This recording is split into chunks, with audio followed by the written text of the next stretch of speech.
2019년도가 시작된 지 이제 보름 좀 지났습니다. 새해를 결심하고 새해 결심하고 결단했던 그 모든 것들 여러분 잘 지키고 계십니까? 할렐루야. 새해를 맞아서 어떤 말씀을 전할까 고민을 하다가 아무래도 새해니까 시작에 관한 말씀을 좀 나눴으면 좋겠다라는 생각을 하게 되었습니다.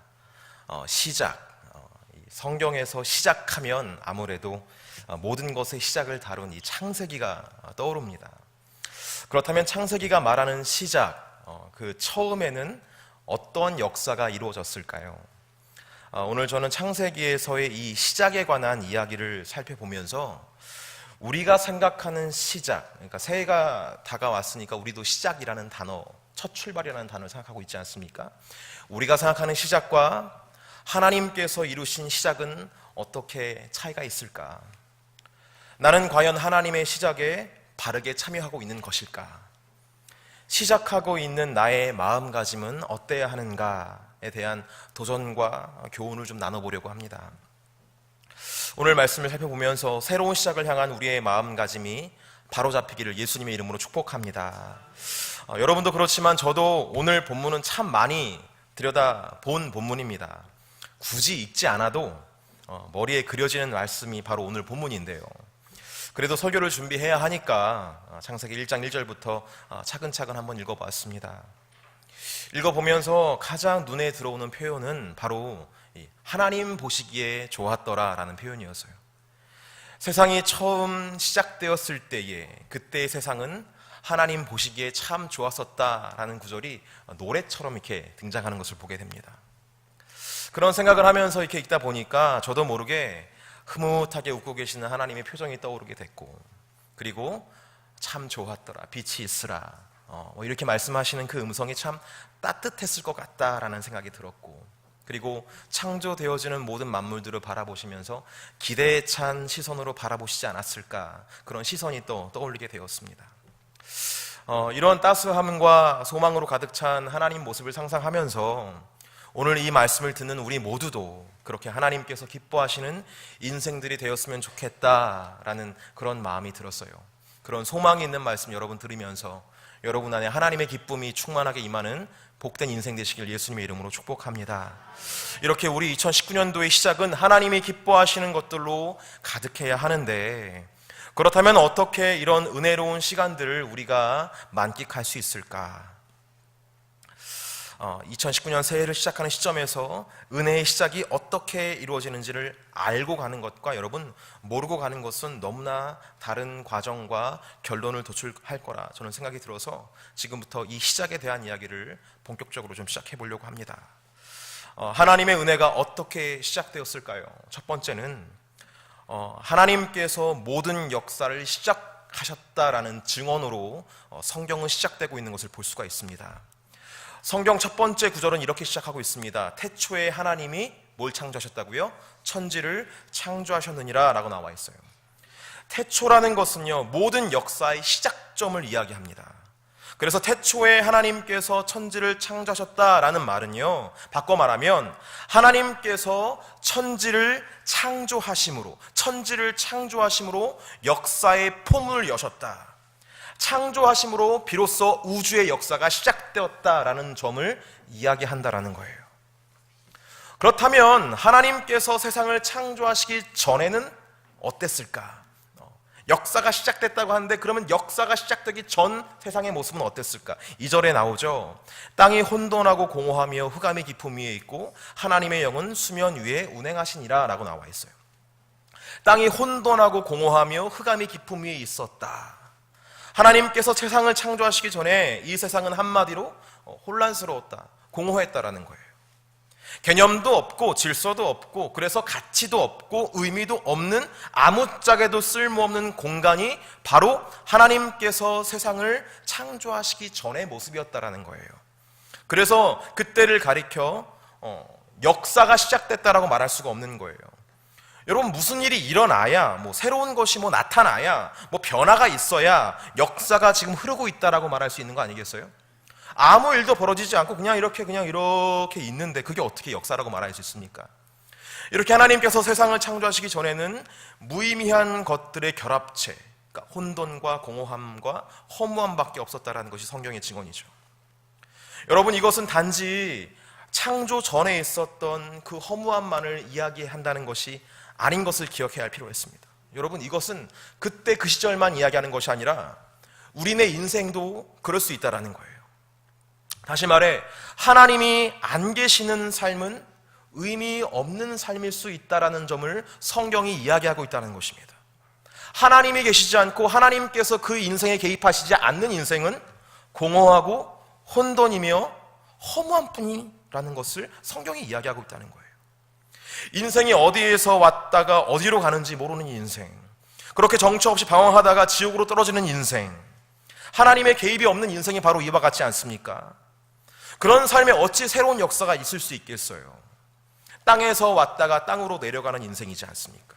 지극히 허무하고 공허한 인생이지 않겠습니까?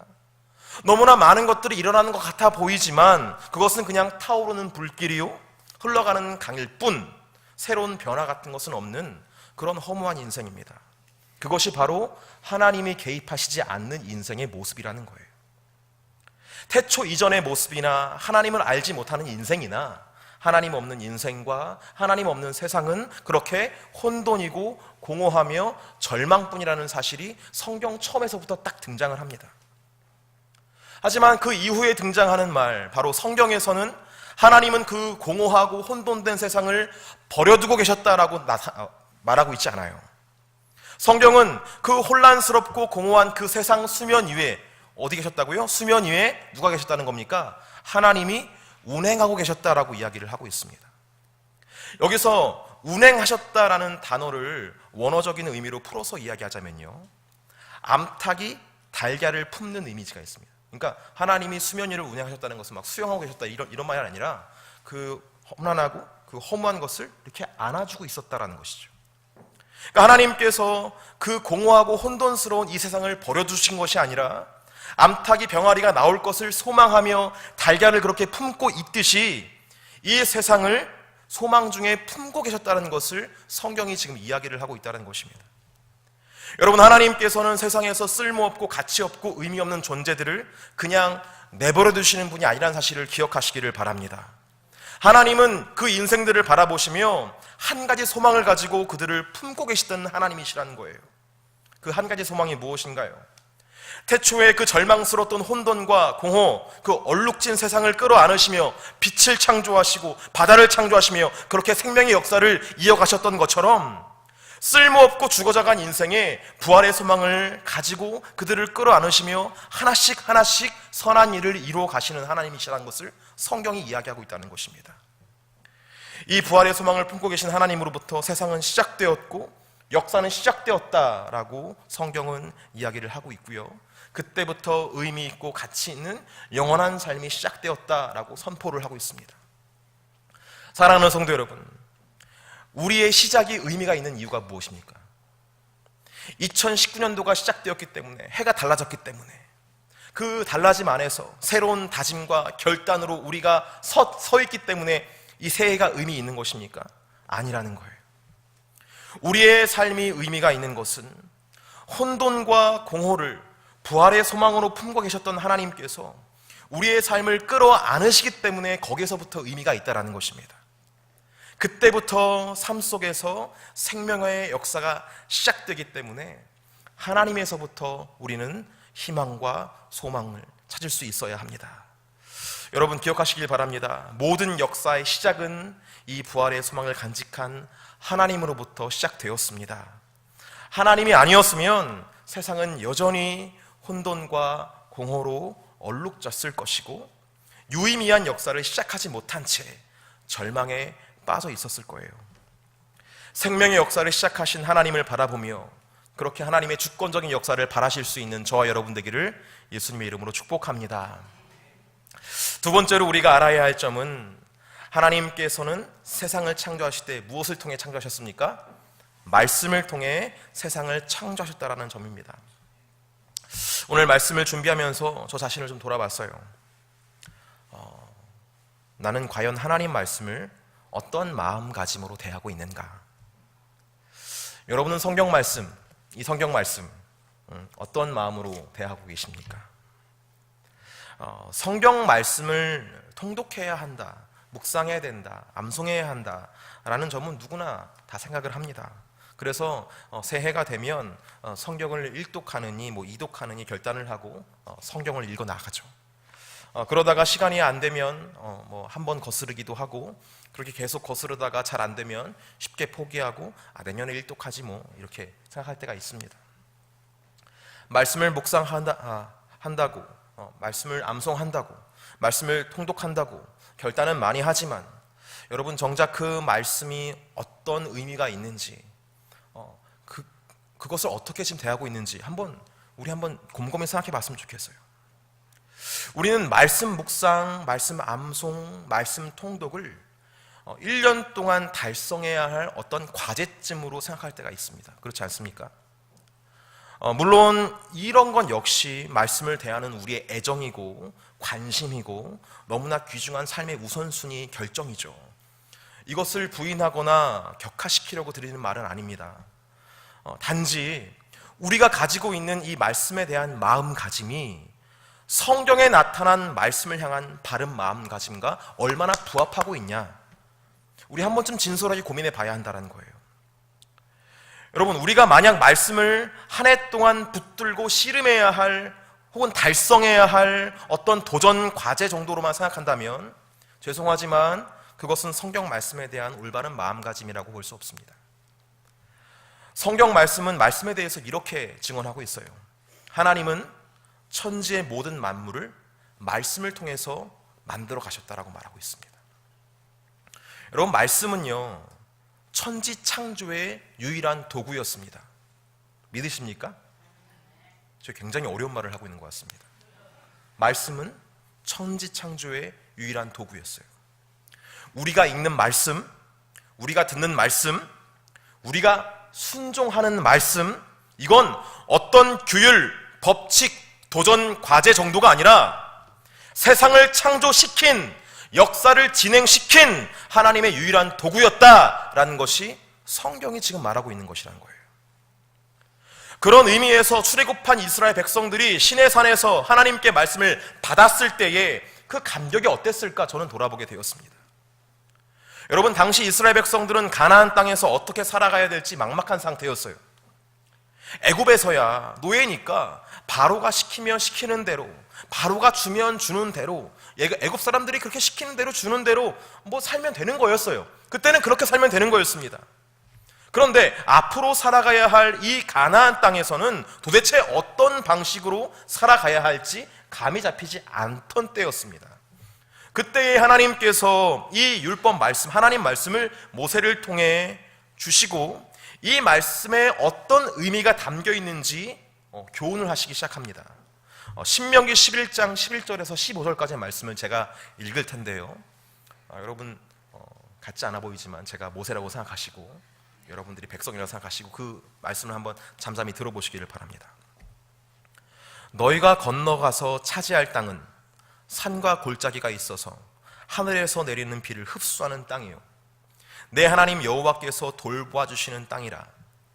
연초부터 연말까지 내 하나님 여호와의 눈이 항상 그 위에 있느니라.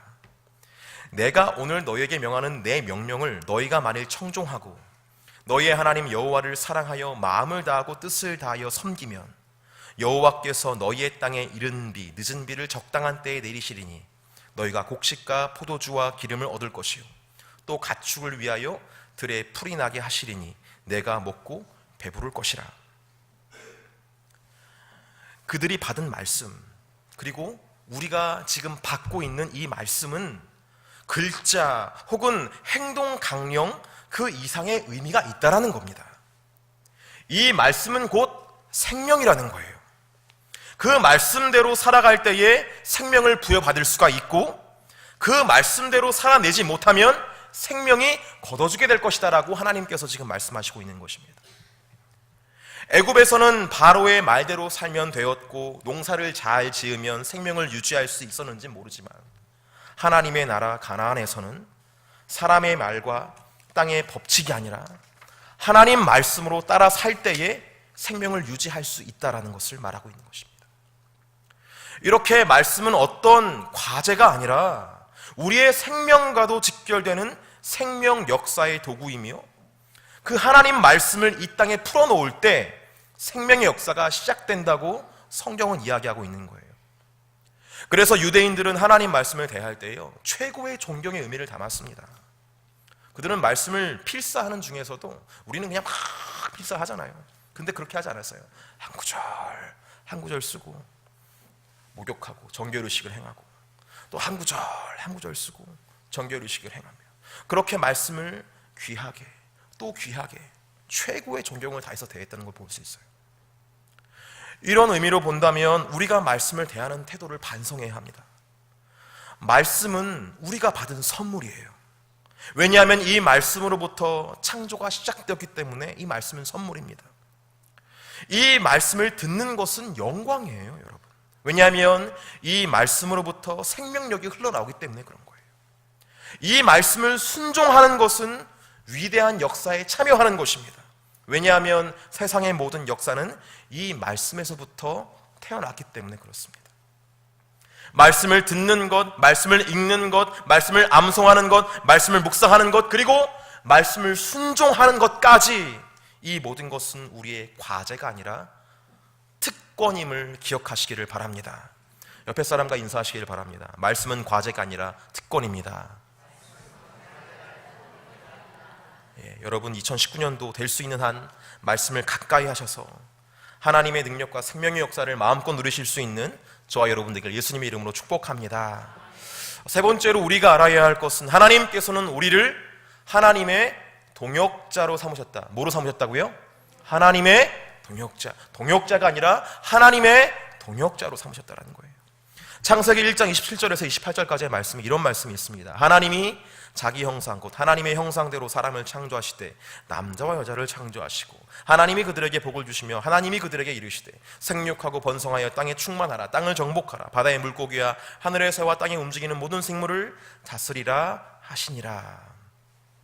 방금 읽은 말씀 중에서 가장 눈에 띄는 구절은 바로 이거예요. 하나님께서 사람을 하나님의 형상대로 창조하셨다라는 점이 가장 눈에 띕니다. 이것은 어떤 의미가 있을까요? 하나님의 형상이라는 것이. 고대에서는요, 한 나라의 왕은 신의 형상으로 지음받았다라고 믿고, 그래서 추앙하고 숭배하고 그랬습니다. 그래서 왕은 달랐어요. 나는 신의 형상이다. 신의 형상이다라는 것은요, 신의 대리자다라는 의미입니다.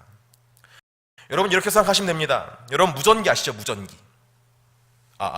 뭐 여기 있다 오바, 어디 있나, 뭐 이런 거 있잖아요. 여러분 두 대의 그 무전기가 서로 통신이 되려면 어떻게 해야 되겠습니까? 어떤 조건이 충족돼야 되죠? 주파수가 맞아야 돼요. 주파수가 맞아요. 무전기를 보면 채널이 있어요. 뭐 1채널, 2채널, 3채널.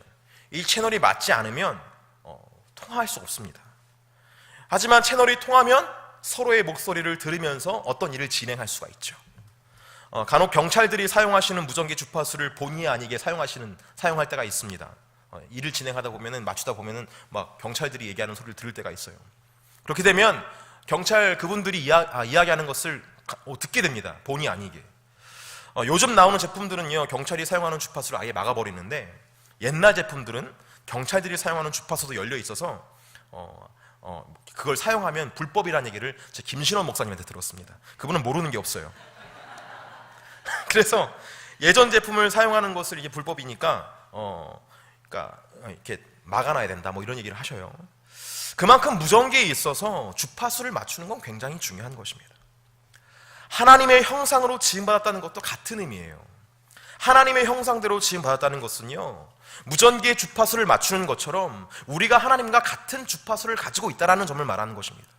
그래서 하나님과 같은 주파수가 있으니까 하나님과 소통할 수가 있고, 하나님의 뜻을 알 수가 있어서 하나님의 뜻을 이 땅에 이루는 하나님의 동역자로 부름받았다는 것을 하나님의 형상으로 지음받았다는 것으로 설명한다는 것이죠.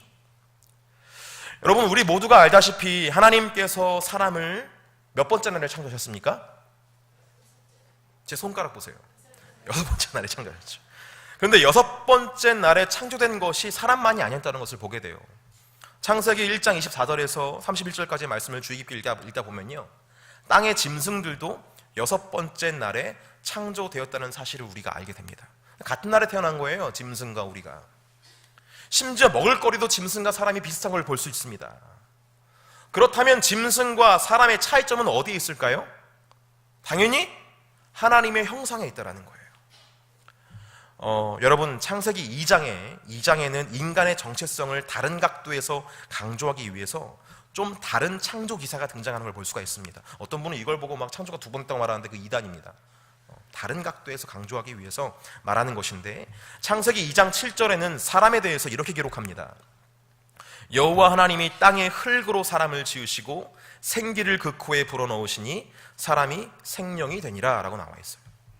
여기서 알 수 있듯이 사람은 뭐와 뭐로 된 거예요? 흙과 하나님의 생기로 이루어진 존재입니다. 다시 말해서 땅의 요소와 하늘의 요소가 결합되어서 창조된 존재가 누구라는 거예요? 바로 사람이다라는 거예요. 그런데 여기서 우리가 주목해야 할 사실은요, 땅의 요소인 이 흙이 어떤 흙이냐라는 점을 우리가 좀 주의 깊게 봐야 한다는 거예요. 여러분, 우리말로는 흙이라고 번역이 되어 있지만 히브리어에는요, 흙은 두 가지 종류가 있습니다. 하나는 아다마이고요, 또 하나는 아파르입니다. 뭐라고요? 하나는 뭐라고요? 아다마. 두 번째 뭐라고요? 아파르. 별로 중요하지 않아요. 여러분 졸리실까봐 말하는 거예요. 여러분, 아다마는요, 흔히 말해서 밭의 흙, 논의 흙처럼 농사를 지을 수 있는 흙을 말합니다. 그러니까 그 흙, 아다마의 그 씨를 뿌리면 어떻게 되겠습니까? 뿌리가 나고 줄기가 뻗으면 열매가 맺겠죠. 그 흙이 바로 아다마예요. 반면 아파르는 먼지입니다. 재예요. 다시 말해 농사를 지을 수 있는 흙이 아닌 것을 아파르라고 합니다.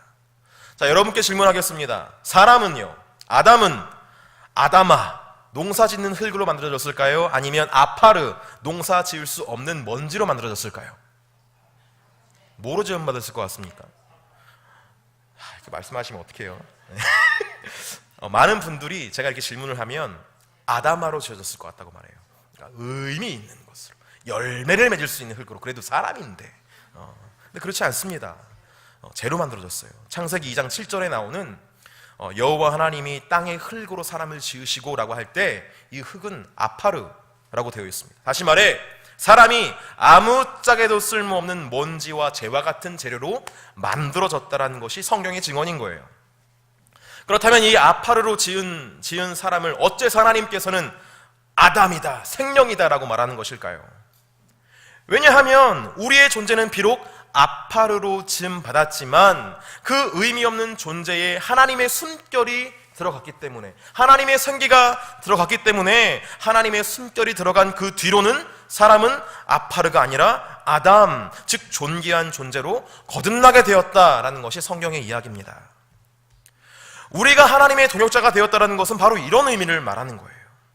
우리는 하나님의 숨결을 떠나서는, 하나님의 영을 떠나서는 아파르와 같이 먼지와 같은 그런 비극적인 존재라는 것이죠. 즉 쓸모없고 가치없는 존재, 하나님의 영을 떠나면 그렇게 된다는 거예요. 우리가 이 땅에서 존귀하고 의미 있는 삶을 살기 위해서는 어떻게 해야 되겠습니까? 하나님의 영을 계속해서 충만함 받고 하나님의 영을 소멸시키지 말아야 한다는 거예요. 그래야 비로소 우리는 가치 있고 의미 있는 존재가 되어서 하나님의 형상으로, 하나님의 동역자의 삶으로 살아갈 수 있다는 것이 바로 성경이 이야기하는 거예요. 하지만 여러분, 만약에 우리가 이것을 잊고 살아간다면 어떤 결과를 초래하게 될까요? 우리가 하나님의 영을 소멸하고 하나님의 형상, 즉 하나님의 대리자, 하나님의 동역자로서의 정체성을 잊어버리고 살아간다면 어떻게 되겠습니까? 우리는 아파르의 존재로 추락하게 되는 것과 동시에 인간과 같은 날에 창조된 짐승과 같은 삶을 살게 된다는 것이 성경이 말하고 있는 바예요. 이런 이해를 가지고 현대시대를 돌아보게 됩니다. 한번 생각해 보세요. 요즘에 떠오르고 있는 어떤 그런 키워드들. 요즘에 먹방이 유행입니다. 먹방. 맛집이라고 하면 진을 치고 기다렸다가 먹고 자랑스러워합니다. 여러분, 이것이 인간적인 삶이라고 생각하십니까? 여러분, 저는 지극히 동물적인 삶이라고 생각해요. 먹는 것이 너무 중요한 삶을 살고 있죠. 뿐만 아니죠. 사소한 말다툼으로 사람을 찌르기도 하고, 지나가는 사람에게 흉기를 휘두르는 그런 본능적인 삶이 지금의 우리들의 삶의 모습들입니다. 여러분, 이런 사회 현상을 어떻게 해석하십니까? 하나님의 영을 소멸시켜버린, 하나님의 형상을 잊어버린 인간의 자화상이 바로 이렇게 나타난 것 아니겠습니까?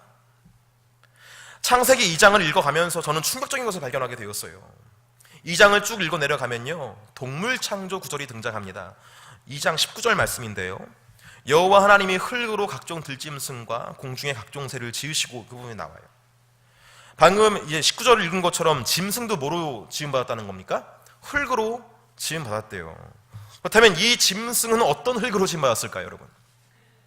농사를 지을 수 있는 아다마일까요? 농사를 지을 수 없는 먼지와 같은 아파르일까요? 뭘 것 같습니까? 흔히들 생각합니다. 사람이 아파르인데 동물들도 아파르가 아닐까? 근데 그렇지가 않습니다. 동물들은 처음 지음받았을 때부터 아다마로 지음받았어요. 다시 말해 사람과 같은 흙이지만 사람보다 더 우수한 재료의 흙으로 만들어진 게 동물들이라는 거예요. 생각해보면 그렇습니다, 여러분.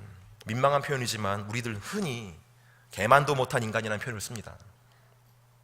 근데 가만히 보면 이 개만도 못한 인간이라는 표현, 그리고 성경에서 말하는 인간을 만들 때의 아파르, 짐승을 만들 때 사용한 아다마, 이 결국 같은 것을 이야기한다는 사실을 알게 돼요. 즉 사람이 하나님의 영을 상실하고 하나님의 형상으로서의 삶을 제대로 살지 못한다면 정말 짐승만도 못한 삶을 살게 된다는 것이 우리가 겪는 현실이고 성경이 말하는 증언입니다. 여러분, 동물 시켜보셨어요? 동물? 진짜 착해요. 악한 동물은 없습니다. 그래서 태어난 프로그램이 뭐예요? 세상에는 세상에 나쁜 개는 없다. 키우는 사람이 잘못된 거지 세상에 나쁜 개는 없다라는 거예요. 맞습니다. 동물들 참 착합니다. 약육강식의 삶을 살더라도요, 동물들은 세상을 망치지 않습니다. 세상을 파괴시키지 않아요. 자연을 파괴시키지 않죠. 자연의 순리 안에서 평화롭게 순응하며 살아갑니다. 그런데 사람들은 그렇지가 않아요. 사람들이 하나님의 영을 떠나 하나님의 형상을 잊어버린 채 욕심을 내기 시작하면요, 주변을 망가뜨립니다. 자연 파괴는 물론이거니와 사람과 사람끼리 서로 죽이고 서로 노예를 만들고 별짓을 다 합니다. 그래서 성경은 이야기하는 거예요. 사람은 아파르와 같은 존재였다라는 것이죠. 하지만 하나님의 영을 소유함으로써 존귀한 존재가 되었다. 그렇게 하나님의 형상으로 하나님의 동역자로 살아가는 사람을 통해 창조는 이어졌다는 것이 성경의 이야기입니다. 사랑하는 성도 여러분, 반드시 기억합시다. 우리는 무엇을 마실까, 무엇을 먹을까, 무엇을 입을까를 염려하며 살아가는 존재가 아니라 항상 주님의 영으로 충만하여 하나님의 뜻을 이 땅에 실현시켜야 하는 하나님의 대리자, 즉 하나님의 형상을 입은 하나님의 동역자들입니다. 그것을 잊고 살아갈 때에 짐승만도 못한 삶을 살아갈 수 있다는 사실을 기억하시며 우리의 정체성을 기억할 수 있기를 예수님의 이름으로 축복합니다. 우리는 지금 창세기에 등장하는 시작에 관한 이야기를 듣고 있죠. 여러분, 새해를 시작하는 시점에서 우리가 기억해야 할 점이 무엇입니까? 첫 번째, 역사의 시작점은 하나님이 찍으셨다. 둘째, 하나님은 말씀으로 그 역사를 운행하신다. 세 번째, 우리는 하나님의 동역자다. 이 사실을 항상 기억하며 살아가야 한다는 거예요. 역사의 시작은 이렇게 하나님과 그분의 말씀에 순종하는 사람들을 통해 이루어졌다라는 것이 성경의 증언인 것입니다. 그래서 태초 에덴 동산에서 유일하게 사람이 지켜야 할 명령이 있었죠. 그것이 뭡니까? 선악과를 따먹지 말라는 거예요. 역사는 하나님께서 이끌어 가시고 그분의 말씀에 순종하는 사람을 통해서, 그 하나님의 동역자를 통해서 이루어 가시는데, 사람이 스스로 선악을 분별하며 하나님 말씀을 어기게 되면 그때부터 문제가 생긴다는 거예요. 그래서 선악과를 먹지 말라고 했던 것입니다. 그래서 하나님께서는 우리에게 선악과 옆에 생명나무를 두시면서, 야, 선악과 먹으면 절대 안 돼, 그 옆에는 생명나무를 먹어야 돼 라고 은혜를 베푸시면서 말씀하셨지만, 사람은 항상 무엇을 마실까, 무엇을 먹을까, 무엇을 입을까, 다시 말해서 선악을 구별하면서 육신의 악목과 이생의 자랑과 안목의 정욕을 통해서 내가 선악을 결정해버리고 마는 삶을 그때나 지금이나 똑같이 삶을 살고 있다는 거예요. 사랑하는 성도 여러분, 이제는 이런 죄의 순환에서 벗어나 하나님을 내 인생의 주권자로 모실 수 있기를 예수님의 이름으로 축복합니다. 그리고 그분의 말씀을 청종하며 하나님의 뜻을 이 땅 가운데 펼쳐내는 하나님의 동역자의 삶을 살아내시기를 예수님의 이름으로 축복합니다. 그것이 우리를 향하신 하나님의 처음 마음이고, 그 삶이 우리의 삶 속에서 회복될 때 진정한 시작이 우리의 삶을 통해 일어나게 될 것을 기억하시기를 바랍니다. 기도하시겠습니다. 할렐루야. 좋으신 주님 감사합니다. 하나님께서 시작하신 그 역사를 살펴보며 우리가 그 역사에 동참할 수 있는 복된 자가 될 수 있도록 하나님께서 인도하여 주시옵소서. 누가 뭐래도 하나님께서는 우리의 주권자시고 우리의 왕이시고 역사를 주관하시는 우리의 왕이십니다. 하나님, 그 사실을 우리가 기억하고 항상 주 앞에 겸손하게 설 수 있는 우리 모두가 될 수 있도록 하나님께서 은혜를 허락하여 주시옵소서. 그리고 하나님 말씀을 두려운 마음으로, 경외하는 마음으로, 그리고 사랑하는 마음으로, 귀중한 것을 여기는 마음으로 대할 수 있도록 하나님께서 인도하셔서 하나님 말씀을 순종하는 것이 나의 특권이라는 것을 가지고 항상 말씀에 순종할 수 있는 우리 모두가 될 수 있도록 하나님께서 은혜를 허락하여 주시옵소서. 더불어 하나님, 우리가 하나님의 동역자임을 기억하며 하나님의 대리자로서 하나님의 뜻을 이 땅 가운데 풀어드릴 수 있는 복된 자가 될 수 있도록 하나님께서 인도하여 주셔서 하나님의 영광이, 하나님의 거룩하심이 우리의 삶을 통해 나타날 수 있는 귀한 삶을 살아갈 수 있도록 인도하사 2019년도 하나님과 함께하는 역사를 이뤄가는, 그런 복된 역사를 이뤄가는 개포교회 모든 성도 될 수 있도록 하나님께서 은혜의 은혜를 더하여 주시옵소서. 감사하며 축복하며 우리를 죄와 사망에서 구속하신 예수님 이름으로 감사하기도 올립니다.